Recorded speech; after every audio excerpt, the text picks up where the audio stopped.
Hello guys, welcome back again sa ating YouTube channel, no, The Action Man. Una sa lahat, big love shoutout po sa lahat ng mga kakamping at sa mga hindi man mga kakamping. Kung interesado ka sa video ito, patapusin mo na hanggang dulo at huwag nyo nang kalimutan na i-like at i-share ang ating video para malaman naman ng ilan sa ating mga kababayan na nagtutulog-tulugan sa katotohanan.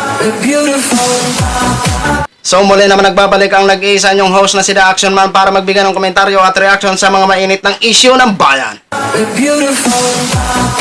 So ito ha mga ka-action, mga kakamping klo, may gusto lang ho ako na i-share sa inyo about po ito sa napanood ko kay Roy Mabasa na kung saan kapatid po siya ni Kaper Silapid na namayapa na nga ho mga ka-action na hindi makakalimutan ng kanyang mga taga-suporta ang kanyang kapatid na si Kaper Silapid dahil nga po sa pagsiwalat ng katotohanan, kaya yun ang naging mitya. Kaya siya namayapa po sa mundong ito. Pero sa atin na mga taga-suporta, malaking hinayang po. Malaking kawalan ang isang Persilapid na mayapa na dahil sa batas ng tao. Hindi po batas ng Diyos ang kumuha sa kanya. Kung hindi, batas ng tao. Paghuhusga ng tao. Ito naman si dating ex-General Bantag ng Bucor ng Bilibid Prison ay magiging subject ng ICC investigation. Ito na ngayon ang masayang laban.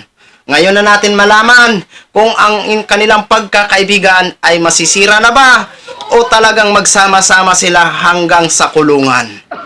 Ito po mga ka-action, mga kakampeng, panoorin na po muna natin bago tayo magtuloy-tuloy ang naging pahayag ni Roy Mabasa, sir. Ayan. Kaya't kung ako kay Ginoong Bantag, magsalita ka na. Ituro mo na. Habang ikaw ay may hininga pa. Rapid fire! Magandang gabi po mga kaibigan. Muli pong sumasa inyo ang programang Rapid Fire ni Kaper Silapid. Ito po muli si Roy Mabasa, kapatid ni Kaper Silapid, at tayo po ay humahalili sa kanya upang talakayin ang mga mahalagang issue ng bayan. Okay mga kaibigan, alam nyo may kasabihan po na tell me who your friends are and I'll tell you who you are. Yan po yung pumasok sa aking isipan nung nakita natin yung balita nung nakaraang Sabado na tungkol dito kay Pastor Kibuloy, si Pastor Apollo Kibuloy, mga kaibigan, ay yung nagpapakilalang anak ng Diyos. Yung kaibigan po ni Digong Nyo at saka ni Ginoong Gerard Bantag. Tignan nyo nga naman ano ang tadhana, masyadong mapaglaro. Mukhang unti-unti nang natutuldukan ang pagsalipaw-paw ng mga garapata ng dating administrasyon, mga kaibigan. Mula ngayon, mga kaibigan, ay tinitignan na natin kung magdadamayan, di ba? Merong kasabihan din na ang mga kaibigan, hindi ba't kapag merong problema ay nagdadamayan? Tignan natin ngayon kung magdadamayan pa rin itong si Ginoong Duterte, si Bantag, marahil kaibigan din ito ni Bongo at saka ni Ginoong Bato, hindi ba? So, tingnan natin kung magdadamayan silang magkakaibigan. Dapat walang iwanan hanggang sa kulungan, hindi ba? Gaya na lamang nitong si Gerald Bantag. Si Kapersi po ang dahilan kung bakit sumambulat itong katakot-takot na korupsyon, patayan at mga anomalya dyan po sa loob ng Bureau of Corrections. Kaya't hindi po tayo magugulat kung maging itong si Ginoong Bantag ay maging subject ng investigasyon ng ICC.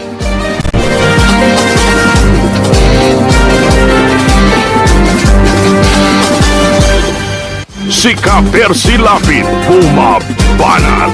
Rapid fire! Baka akala ni Ginoong Bantag ay natatapos na ang kanyang obligasyon dito sa kaso ni Kaper Silapid. Nagkakamali ka, sir. In fact, ito pong ginagawa ni General Katapang dyan na paunti-unti ay kanyang nililinis itong iniwan ni Bantag na napakaruming Bucor, ay magiging ebidensya lahat yan. Lahat ng mga naungkat dyan, lahat ng mga nahalungkat, kasama na yung 170 dead bodies na karamihan ay hindi na nakilala ng kanilang hindi na nabigyan ng pagkakataon na makilala ng kanilang mga pamilya. Ito po ay namatay sa ilalim po ng pamumuno itong si Ginoong Bantag. Si Kapersi Lapid, bumabanat.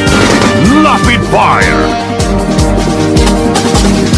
Kaya kung ako kay Ginoong Bantag, habang ikaw ay may hininga pa, magsalita ka na, sumailalim ka na sa tamang proseso ng batas.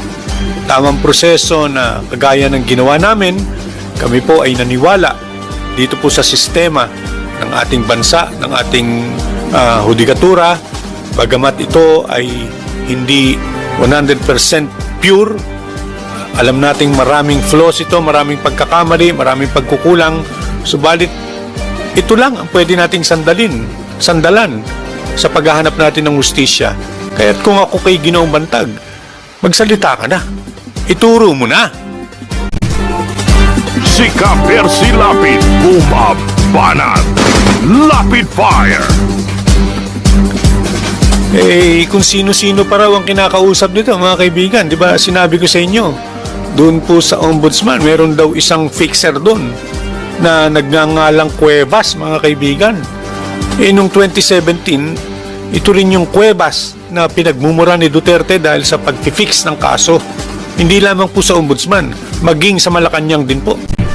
Itong si Ginoong Bantag, magaling itong maglihis ng istorya, sapagkat kung titignan ninyo ang nangyari, noon pong siya ay pinangalanan ng DOJ at ng DILG bilang isa sa mga principals, ay siya po itong lumabas sa media, nagpa-interview kay ganito, kay ganyan, at lumabas pa sa TikTok kung ano-anong intriga ang ibinato niya dito po kay Secretary Remulla. Doon po nagsimula yun. Siya po ang nagbato ng kung ano-anong istorya at intriga para pasagutin itong si Ginoong Remulla. Sa makatwid, sinasadya niyang gawin yun, mga kaibigan. Sinadya niyang intrigahin si Remulla para madumihan yung sarili niyang kaso. Si Kapersi Lapid, bumabanat. Lapid Fire.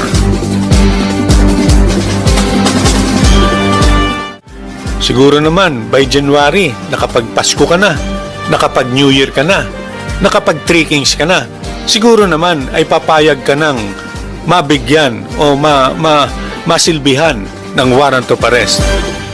So yun na ho mga ka-action, mga kakamping, no, narinig na po natin ang lahat ng sinabi ni Roy Mabasa, sir. Ayan. Kaya dyan sa sinabi ni Sir Roy Mabasa na si Bantag ay magiging subject ng investigasyon ng ICC, posibleng-posible po yan na isa siya sa magiging subject para imbestigahan ng ICC. Kasi alam ho natin lahat na maraming hukos-pukos nung siya pa ay nasa Bilibid Prison bilang Bucor officer dyan. Maraming hukos-pukos na nangyari at yung 170 dead bodies na ang iba ay hindi na na-identify, no? Kaya alamin ho natin ang kinahinatnan ho nito ng investigasyon ng ICC. ICC lang ho talaga ang ating maaasahan na pantay ang investigasyon. Kasi kung dito po ang mga otoridad ang mag-investigasyon, malamang sa malamangan, hindi totoo ang ibang investigasyon. 'Di ba? Alam naman po natin ang kalakaran dito sa Pilipinas. 'Di ba? Ang iba nababayaran. 'Di ba? Ang iba takot magsalita. Kaya mas maganda yung ICC, ang international, para wala silang papanigan. Walang guru-gobyerno, di ba? Kasi international ho sila, di ba? Kasi ito si Bantag, marami talaga tong alam. Pipiga at pipigayin ito para magsabi ng katotohanan, di ba? Ngayon, kung nasaan ka man Bantag, habang may panahon pa, nasip ka pa, lumantad ka na, magpahayag ka na. Yun po ang advice namin sa iyo. Diyan mo linisin ang iyong pangalan kung totoong wala ka po talagang kasalanan sa nangyari kay Kapir Silapid. Huwag ka pong matakot. Huwag nyo pong sabihin na ang Department of Justice na DOJ na si Boying Rimulya ay panig sa wala po yun. Ang importante po dun, ang presensya mo at ang pagsabi mo ng katotohanan kung ano po ba talaga ang pwedeng malaman ng taong bayan. Kaya wag nyo na pong hintayin na ikaw ay usigin ng batas. Dapat po sana lumantad ka na ng kusa. So surrender ka na. Total, pagdating naman sa magiging safety ka naman siguro, no? Kaya kung ako sa iyo, lumantad ka na po, no? At ito si ex-Senate Laila de Lima, magiging isang testigo din po ito na matibay laban kay Duterte. Kasi siya po ang dating DOJ na pinatanggal o pinailan ng kaso ni Duterte para makulong. Kaya ito na po ang magandang laban. Ngayon ito sila Kibuloy, sila Batok, sila Bongo. Tingnan natin kung ang kanilang pagkakaibigan is hanggang kulungan. Diba? Kung kaya po nila talaga, si Lolo nila Digong. Kung kaya nilang samahan. Kaya good luck na lang po sa inyo, ha. Maraming salamat po pala si Roy Mabasa sa iyong magandang balita, no?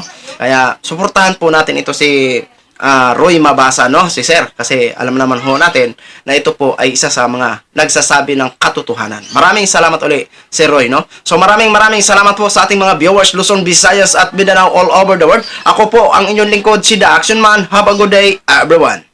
Beautiful.